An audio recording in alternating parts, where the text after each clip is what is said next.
Okay, so I have a bunch of people here. All of my children have come home from college and I've got to feed them. So we're going to make waffles and bacon for breakfast. And so I know you guys think that like waffles is super easy, but I'm going to go ahead and make them from scratch.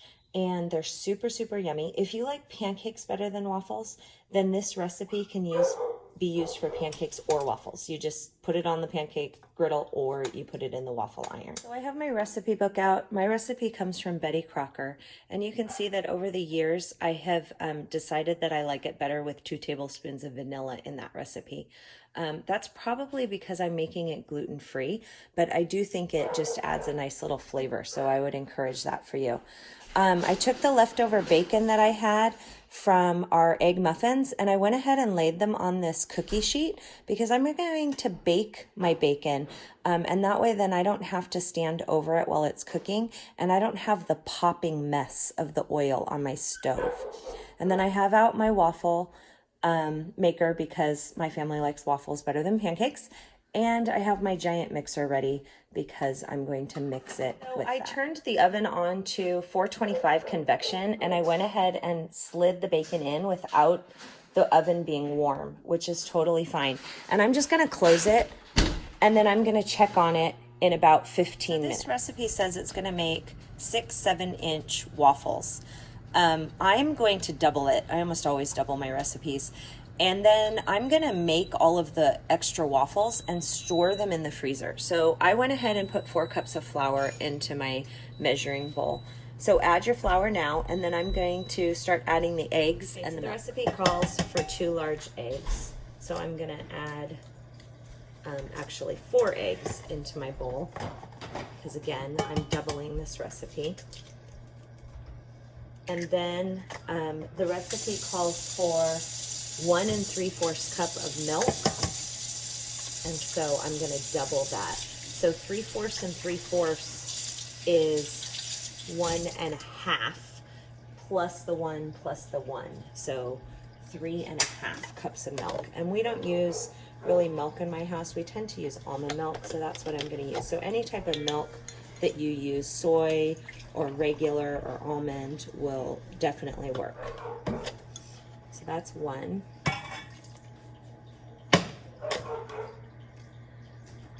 And this is 2. And then I need 1/2.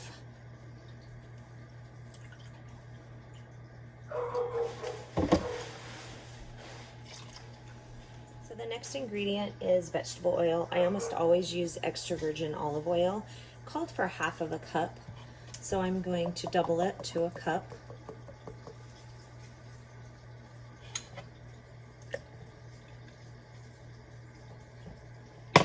So the recipe calls for brown sugar and it says 1 tablespoon. So I've got 1, and again, I'm doubling. So I'm going to go ahead and add a second.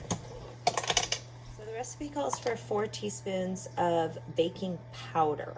So you want to make sure that you use the right one. Baking soda, baking powder, and they do different things. So we're going to use this guy, the baking powder, today. And we need 4 teaspoons on the oven. So I'm going to open it up and check on my bacon. And if you like soft bacon, this is okay, but we like it a little bit crispier. So I'm going to put it in for another 5 minutes. Put it in your container. So I just take a knife, usually a steak knife, and I just try to cut up the powder so that I can get it into the teaspoon. So now I'm going to go ahead and do my 4 teaspoons. And usually it has a nice little edge that I can flatten it out with.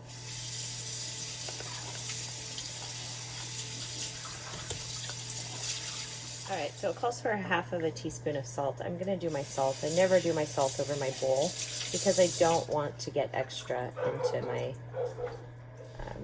batter. And I doubled it to 1/2, but your recipe calls for 1/4.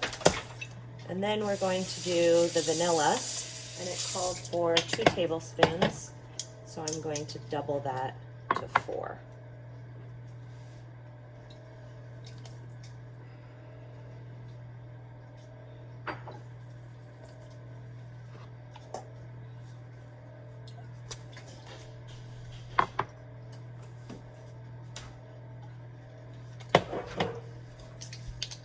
have everything in the bowl, and I'm gonna turn on the mixer on a low speed. And I'm just gonna let the mixer do its job for a little while. Occasionally I will scrape down the sides with my spatula. Morning, folks. The buzzer just went off for that second 5 minutes, and so Kyla's gonna pull them out, set them on the top of our stovetop. You can see them popping, so be very, very careful, they're hot. And then what we're gonna do is immediately take them off the tray, and we've taken a plate and we put paper towels on it to soak up the grease. And so she's gonna just lay them on the paper towel plate.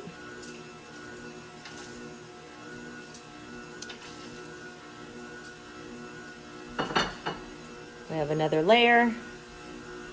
That'll help soak the grease.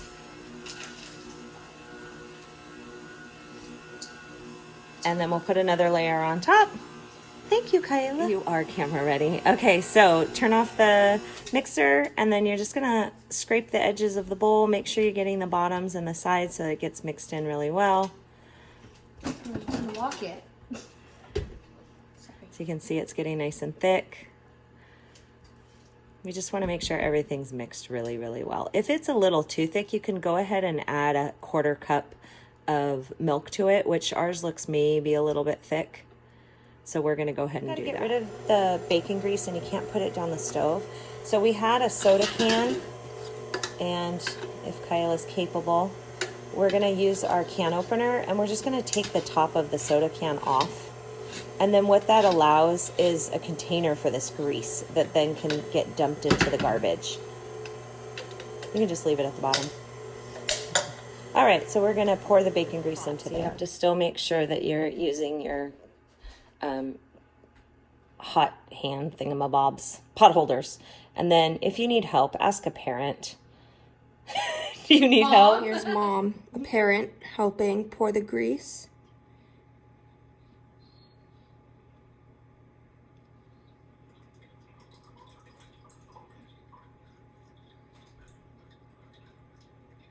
Okay, so I have preheated my waffle maker, and I have a 2/3 cup measuring scoop, and that's what I'm going to use to put my my batter into my waffle maker. But I have a giant waffle maker, so I need usually 2 scoops. You guys probably only need 1 for your waffle maker, but try it out. You don't want it to overflow.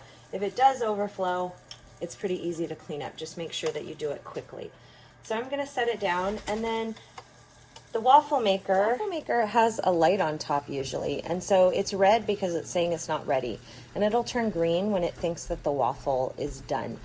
So then I lift up the lid at that point and check it. If it needs more browning, some of my kids really like them extra toasty, then I put it in for longer. But you don't want to lift it up while the light is red, because if you do, the waffle will peel apart, and then you will have a mess on the inside of your waffle maker. The light turned green, so we're going to lift it up and check it.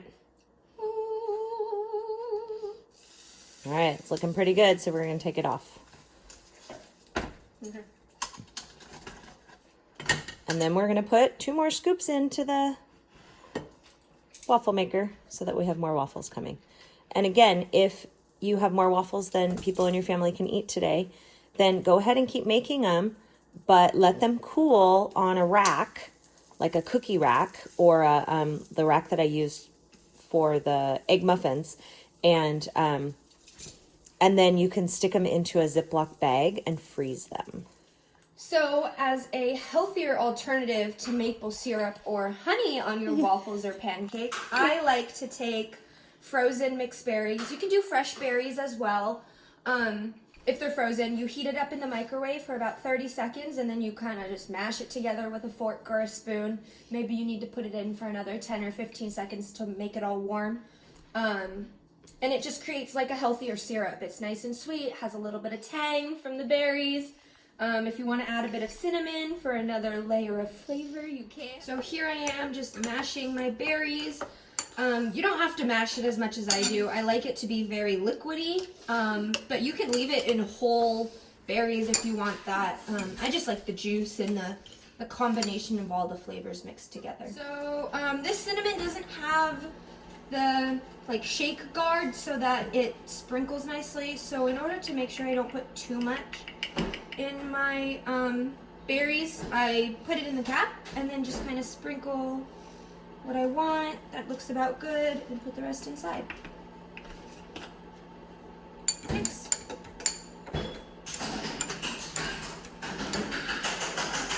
So because I'm at Mom's house and she has all the goods, I'm going to make my waffles nice and pretty with a dollop of whipped cream, and then just drip my berries over my waffles. Of course, if you like your waffles with butter, you can add a little bit of butter before, syrup, maybe some cocoa powder if you like chocolate waffles. Ta-da! And we're ready to eat, although she's already eating. I don't like whipped cream, so I'm just doing berries. So we took all of our extra waffles and we put them into Ziploc bags, and we're going to stick them in the freezer for later this week. And that way then anyone that wants a waffle this week can just slide it into the toaster.